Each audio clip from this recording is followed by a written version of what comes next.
Welcome back to Northwest City Politics in the Know with Juanita. We're glad that you're joining us on our show again this week. We're always glad to have people like you out in our audience, people that are interested in what's happening in the cities in Northwest Community Television's viewing area. It is important for good government to have citizens following along with what's happening in the city and then sharing your ideas with your mayors and city council people. If you haven't watched our show before, each week we have somebody on from one of the 9 cities in our viewing area telling about the issues and things that are happening in our cities. Now, tonight we're going to do something a little bit different because cities do a lot more cooperating with each other than they did in the past, and I think a lot of people might not be aware of all the cooperation that happens in our local area. Cities cooperate because it kind of widens the kinds of things that they can get involved in. It might save them some money. It might make a more efficient use of their resources. So there's lots of reasons why, and we thought tonight we'll look at kind of the southern part of Northwest Community Television's viewing area through the eyes of our guest, through Mayor Kathi Hemken. She's going to tell us about all the different ways that New Hope works with other cities to accomplish different ends. So we'll put all of this going, and then from time to time we're going to bring up her email and phone number. So if you've got questions, you can contact her, but we'll also put up all of the cities' websites and phone numbers too. So if your city is involved in some of these things, you could give them a call and check on what's happening. So we're very happy to have you tonight and try to look at cities from a little different angle than we often do. Good. And now, you've been on a show before, so you know, so I'm going to want to have you introduce yourself out to our wider audience. Tell them a little bit about your background. My name is Kathi Hemken. I'm the mayor of New Hope. I moved into New Hope in 1976 with 2 small children. I moved here because of the school district, and I really liked the Robbinsdale schools. After I moved in, I joined the League of Women Voters. I joined the Women of Today, and then became part of the city councils, or the city planning commission. I was on the planning commission for 11 years, served 2 years at the chair. After I left that, I thought, well, there must be something else, so I ran for mayor. Very good. And here I am. Very good. And keeping very busy, right? Yes, I am. Now I'm going to switch to one of the areas, and we'll kind of go through each area at a time. But in the Northwest Community Television viewing area, 3 cities are involved in what is a joint water commission. What 3 cities? You can tell us the cities that are involved. The 3 cities are Crystal, New Hope, and Robbinsdale, or Crystal, New Hope, and Golden Valley. And actually the pipe that we get the water from Minneapolis, comes through Robbinsdale. Right. But Robbinsdale doesn't get their water from Minneapolis. Right. So those 3 cities have worked together. We've been a joint water commission since 1963. So a long time of cooperation. Long time. And in 2008, part of that commission broke off and joined the Water Advisory Board so that we could talk to Minneapolis, let them know when we thought the rates were getting too high, when the water quality wasn't as good as we thought. And so consequently, this has been going on for a long time. The main goals are to manage the storage, because actually the water comes in, it goes into the 2 water towers in New Hope. Crystal doesn't have a water tower, they've got a reservoir. And Golden Valley has a water tower and a reservoir. And so you have to manage that water. You don't want the water to get too low, and obviously you don't want it to get too high. You also have to manage the quality of the water so that it tastes good, it smells good, and then of course the price of the water. One of the things I do want to point out is New Hope's water bill is typically higher than Crystal and Golden Valley's. Okay. Because when you have a water main break in front of your house, that is just paid for, and you're not assessed for it. Ah, right. Where a lot of cities, when they fix your street, they assess the homeowner. Right. In New Hope, we don't assess, we just add that to our taxes. So our water bills are a little bit higher, but it's because of no assessment. Okay. Now, how is this group organized, the Joint Water Commission?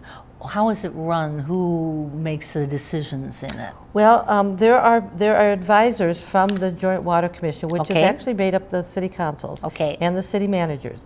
And so a few people from the Joint Water Commission are on this Water Advisory Board, which then goes back and reports. The Joint Water Commission tries to meet 2 or 3 times a year, full councils from the 3 cities. Basically, the meeting is run by the city managers just to keep us kind of focused, and that's where we make the decisions as to, well, one of them just recently, we know we needed an emergency water supply. Oh, right. Because when the water mains blew out in Robbinsdale, we came very, very close to running out of water in our 3 cities. So at that point, we decided we really need an emergency water supply. So they built 2 new wells in Crystal, and then we refurbished a well that we had. Well, that decision to do that and to pay for that had to be made by the Joint Water Commission. And we share that not equally in thirds, because some cities are bigger, use more water, and so it's based on the amount of water you use, and it's split the 3 ways that way. Now, one of the other things that's happening is because these pipes blew up in Robbinsdale, of course, we wrecked their streets, flooded their businesses. We're going to have to reline the pipes that are coming through Robbinsdale. Poor Robbinsdale. Well, and they're pretty old, right? They're very old. They're 50 years old most of the time. So to do that, it's going to cost each of the cities about $1.3 million. And so the cities got together in the Joint Water Commission, decide, should we do this? Well, we have to. And how are we going to pay for it? Well, each city is allowed to figure out how they're going to pay for it themselves. And it sounds like most of the cities are going to put a small surcharge on the water bill based on usage. So if you use 1,000 gallons a month, I think it's going to be like 30 cents per 1,000. They're still working on that number. It takes a long time to get up to 1.3 million. So we'll take some money out of our emergency fund because we have to pay for this when they do it. We can't just say, well, we'll give you 30 cents a month until it gets paid. So the cities have to pay for this, and then this extra charge will pay the cities back for that fix. And that's been a fairly successful endeavor compared to, I know compared to other cities in the area that drill wells, it's been... our water is so much better. Yeah, that's what I wanted you to point out. I don't want to mention the cities, but I have some children living in some of them, and their water is really hard. Well, we have nice soft water. It's always there. It's clean. Speaking of water, just a little plug here. The Minneapolis Art Institute put some paintings hanging from our water tower. So as you're going south on 169, you get to the South Water Tower, look up briefly while you're driving, and you'll see the waves. And the paintings that are hanging there. So we think that's pretty fun. Yeah, that's kind of a fun thing for the summer, because it's to celebrate their 100th anniversary, right? Yes, it is. There's a program called Beyond the Yellow Ribbon.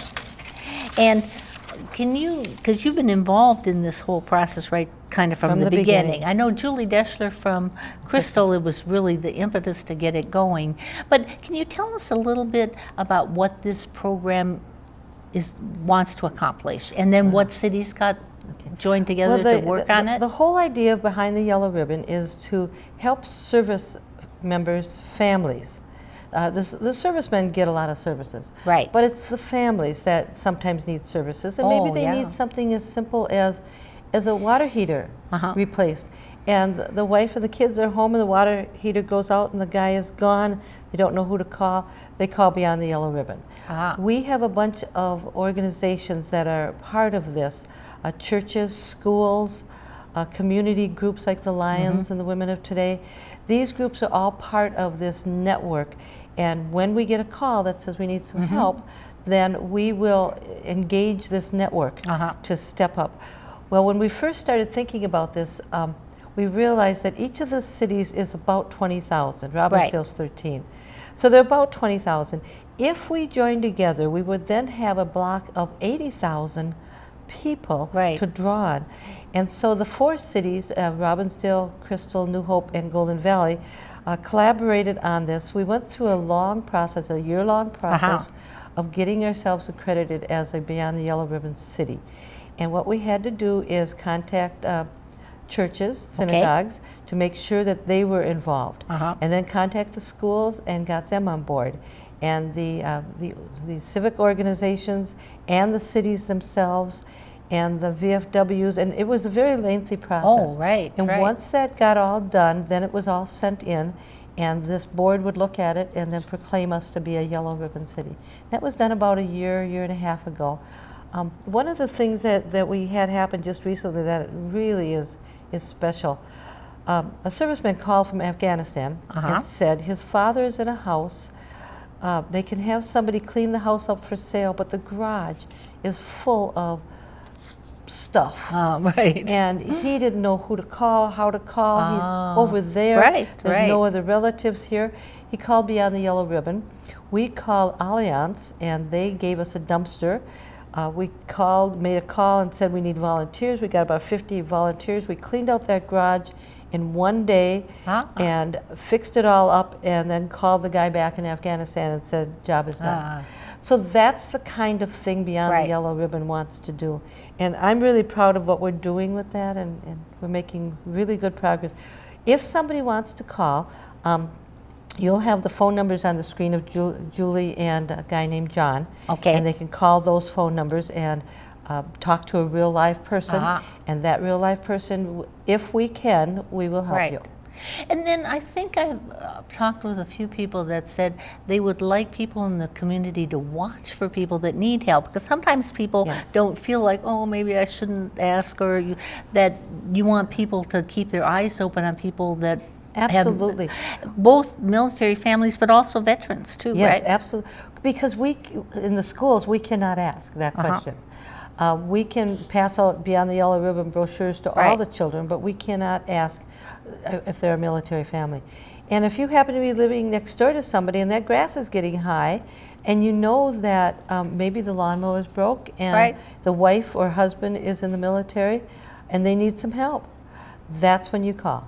Yeah, that you can be a facilitator to help. Yes, and we need that. We need people to do that too, because the whole idea is that we're here to help. Right. And the services, we don't give the families money, but the services are usually free if we can get volunteers.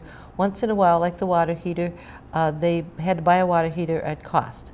So they were able to get the water heater at cost, but installed for free. Sure.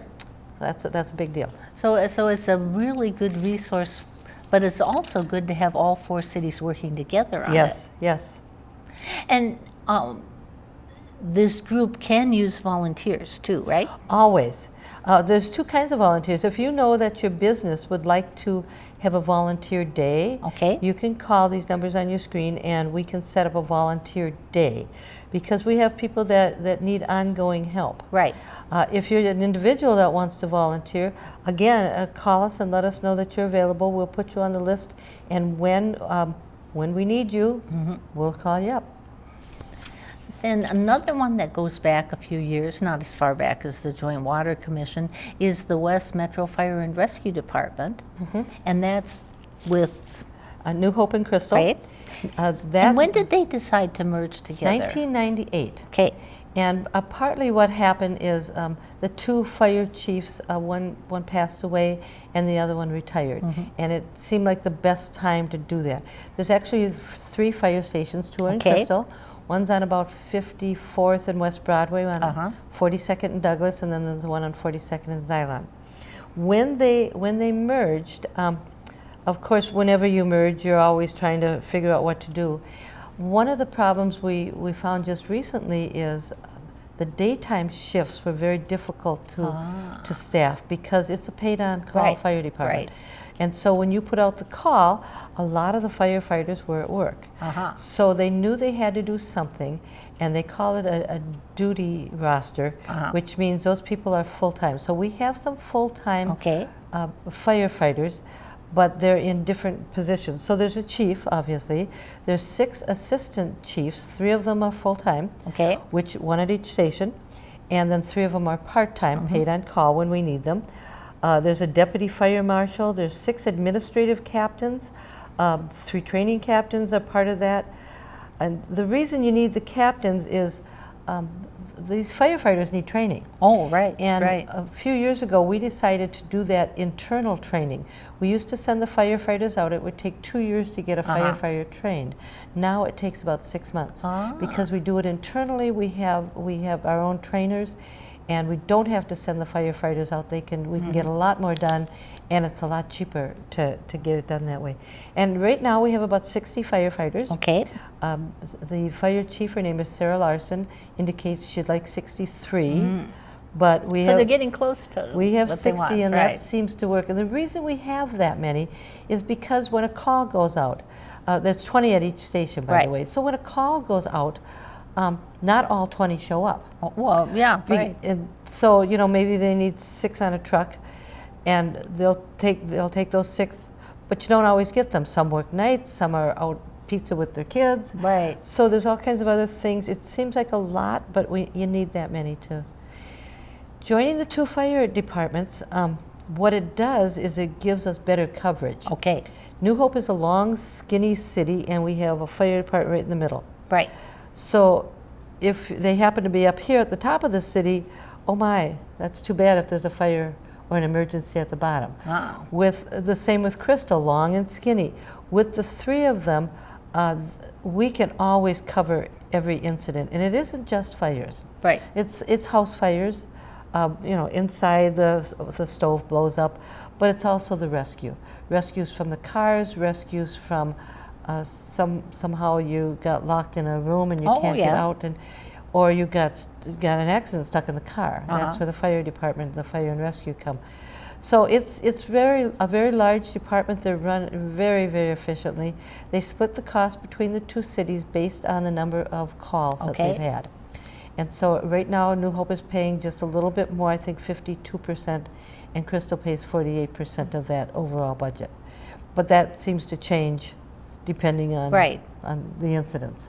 Now, this is the kind of joint venture where they have to have a joint powers agreement? Yes. So maybe you can talk a little bit about what this is and how it allows you to accomplish things. Well, the reason for the joint powers agreement, now imagine this fire department and you buy a ladder truck. Okay. Who pays for the ladder truck? Where does the ladder truck stay?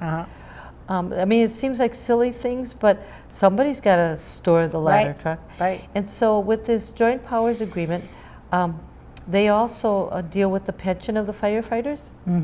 And all these firefighters that are paid on call, as well as the full-time ones, get pensions. And so that's another piece of this.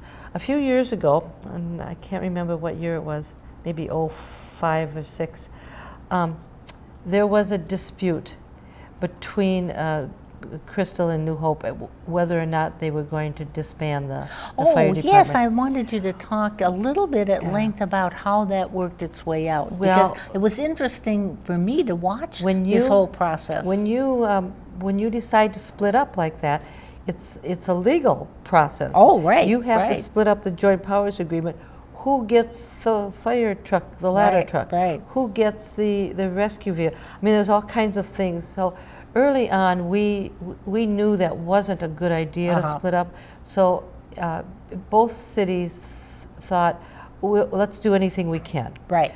So when there's a dispute like that, obviously somebody or some group is unhappy about what's happening. Right. So we brought in a facilitator and sat with him, and for the first couple meetings, all he wanted was, what's bugging you? Right. What's wrong? And so we went through this list. Some of it was perceived, some of it was actual. Right. But if you perceive it to be wrong, it's still wrong. You have to fix that. So after the facilitator was done with that, he kind of made the list. Let's take care of the easy things. And so we got those easy things off the table, and then it became a compromise. Right. With any kind of facilitator like that, you need compromise. You need to talk. We talked these things through. Pretty much what had happened is some of the people in the audience were pretty enraged over this. The facilitator's job was to keep those people quiet. This had to be a decision with the city councils, and they couldn't have people in the audience yelling at them. I mean, just nothing gets done then. Yeah.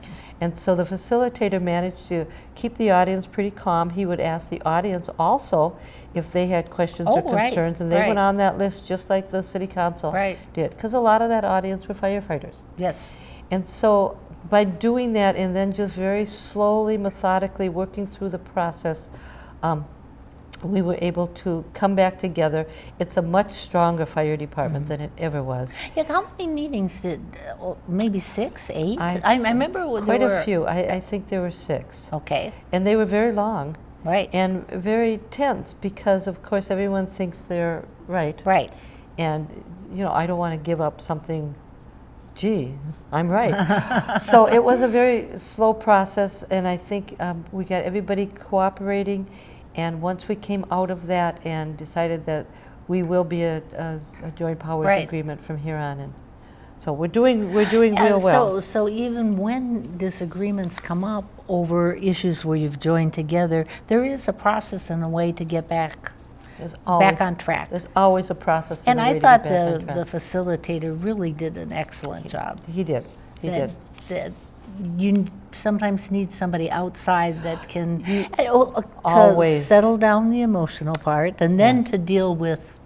We knew we needed an outside consultant to do this because everyone was so impassioned as to what was happening. You could just see it escalating, so we knew we needed an outside person to do this. And he did an excellent job for us. And actually, I'm looking at my notes. That was only 2 years ago. Oh, okay. That's my notes said. I didn't believe it was that short time ago. Let me talk just a little bit about the benefits of merging those two fire departments. When we buy, well, first of all, it's better fire and rescue coverage. Okay. And that's really important. We also do something called auto call, so that our if there's a fire in Brooklyn Park, which is right across the border, if our fire department can get there before Brooklyn Parks can get there, they put out an auto call and we go there. Oh, okay. They do the same thing for us. They kind of keep track of how many times we go, how many times they go, to make sure it evens out. If it starts to be not evening out, then they start charging to do that. So we do try to make sure it's evened out. Sure. Golden Valley has their own fire department. We rarely have to go to Golden Valley, but once in a while we do, and they once in a while come to us. It's the same kind of arrangement. So it's better coverage, sharing the equipment. We just recently bought 4 new fire trucks, and the reason we bought 4 is one for each station, and then you need that extra one. It's kind of like screwdrivers. You got to have that extra screwdriver, except they're a little more expensive than that. So what they do is they move the fire trucks around so that everybody is familiar with the identical fire trucks, but each one is just a little bit different, of course. So they move the trucks around so everybody gets a chance to be in every one of the trucks. And they make sure that not just the driver drives the trucks, everybody learns how to do all of the jobs. And it takes a while to get there, of course. You don't just get trained overnight. Staff, of course, we have 1 chief instead of 3, but we have assistant chiefs. So as far as staffing, it's not a lot of cost savings to do the staffing, but we are better covered, and all of our police stations now have that duty roster that they're working there full time. So during the day they can respond to those emergencies. And then they recently reorganized into the grouping that you were talking about at the beginning, because that kind of came out of that whole process, right? Yes. Well, you can see where the chief's job is to run the whole department. And each of these 3 stations are really independent, sort of. And so they need an assistant chief at those stations.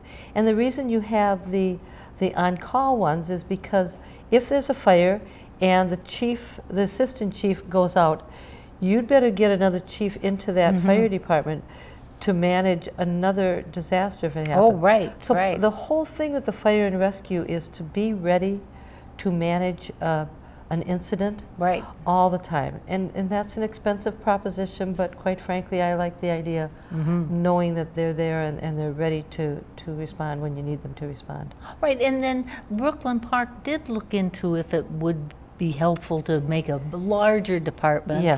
And I think they determined that that wasn't the best way to go. We weren't real interested. Well, because of the auto call, Brooklyn Park is long and skinny and very deep, and it's a big. And because of the auto call, we were going to them pretty regularly because they couldn't always get there. Their stations are located over here. We're like 2 miles away. They're like 10 miles away. That's a problem.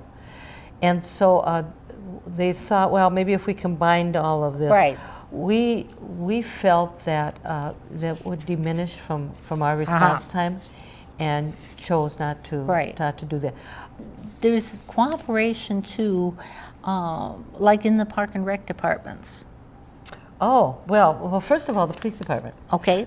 We share an animal control. Okay. We do the bike safety program, the rodeo, with the bike Crystal. With Crystal. Okay. We do the vehicle fair with Robbinsdale, Crystal, Golden Valley, and New Hope. The Police Citizens Academy is Robbinsdale, Crystal, and New Hope. The home remodeling fair, Robbinsdale, Crystal, New Hope, and Golden Valley. So anytime we can get cities together to do something. Right. It's really, our city managers, the 4 cities, the quad cities, meet regularly. Those 4 managers do that because Robbinsdale needs to know, so you're going to fix my street where the pipe blew up? Are you going to let another pipe blow up? What are you doing? And so they all get together and meet monthly just to talk about where things are and how they're collaborating with each other. The Park and Rec, we of course they have a pool pass that's for both the pools. Crystal's pool is more of a wading pool. Ours is more of a lap pool. Right. 2 different pools entirely, 1 pass. So if you want to swim laps, come to Crystal. If you want to go down the cute slide, go over there. We also do a lot of, well, the safety camp, of course. A lot of park programs that we do together. Some are in Crystal, some are in New Hope. When we do the park programs together, you don't have to pay that extra fee. Right. If it's just a New Hope program and a Crystal kid wants to come, they typically have a little extra fee to pay. But when we do the programs together, and we're doing more and more of that. Well, in some programs you don't have enough kids to do it, but if you combine the cities, then you do. Then it works good. There's another program called Donut Make You Wonder. Right. Donut, like a donut. Right. So they put on this informational thing once a month or so, and the 2 cities just collaborate on it. It works just fine. And of course we have like the Rotary and the Lions Club and the Women of Today and the League of Women Voters and all these civic groups. Just so much cooperation that isn't, you don't see it on the surface, but it's there. It's just not New Hope. Right. All of these groups are all of the 4 cities together. So I think what we're doing is fantastic. Yeah. Well, I want to thank you so much. Thank you. Sharing all the things that are going on, and when I started looking at the list, I thought, wow, there's much more cooperation than I was ever aware of. Now, I'm glad that you've been watching us out there, and if you're interested in any one of these issues, you can certainly contact Mayor Hemken about it, but we'll put up the city's websites and information too, so you can contact your cities if you want to know more about any of these given issues. We're glad that you're with us, and we hope you join us next week for part 2. Bye.